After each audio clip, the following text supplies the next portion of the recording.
ഓം ഗുരുഭ്യോ നമ. ഹരേ കൃഷ്ണ. എല്ലാവർക്കും നല്ലത് വരട്ടെ. ഭഗവാൻ എല്ലാവരെയും അനുഗ്രഹിക്കട്ടെ. ഈ ലോകത്തിൽ നിമിഷ നേരത്തേക്കേ ഉള്ളൂ ജീവിതം എന്ന് പറയുന്നത്, അല്ലേ?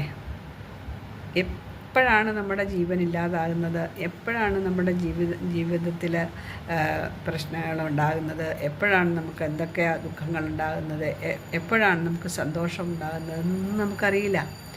നിമിഷ നേരത്തേക്കുള്ള ജീവിതവും നിമിഷ നേരത്തേക്കുള്ള കാര്യങ്ങളും മാത്രമേ സ്വപ്നം പോലെയാണ് ജീവിതം, അല്ലേ?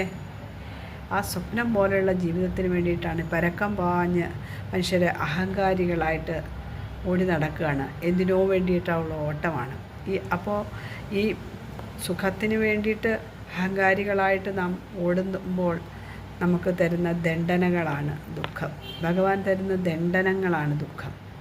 ഇങ്ങനെയുള്ള ദണ്ഡനങ്ങൾ തന്നെങ്കിൽ മാത്രമേ മനുഷ്യന് ക്ലെൻസ് ചെയ്ത് നല്ല രീതിയിൽ ജീവിക്കാൻ സാധിക്കുകയുള്ളൂ. അപ്പോഴാണ് ഭഗവാൻ എന്നൊരു ചിന്ത ഉണ്ടാകുന്നത്. ദുഃഖങ്ങൾ വരുമ്പോഴാണ് ഭഗവാൻ എന്നൊരു ചിന്ത ഉണ്ടാകുന്നത്. ആ ഭഗവാൻ എന്നൊരു ചിന്തയുണ്ടായി ആ ഭക്തിയിലേക്ക് വരുമ്പോഴാണ് നമുക്ക് സ്നേഹം എന്തെന്ന് അറിയാൻ പറ്റുന്നത്. ഭക്തിയാൽ ജ്ഞാനമുണ്ടാകും, ജ്ഞാനം മോക്ഷത്തെയും തരും. അത് ജീവകാരുണ്യമുണ്ടായാൽ ഈശഭക്തി വളർന്നിടും. ഭക്തിയാൽ ജ്ഞാനമുണ്ടാകും, ജ്ഞാനം മോക്ഷത്തെയും തരും.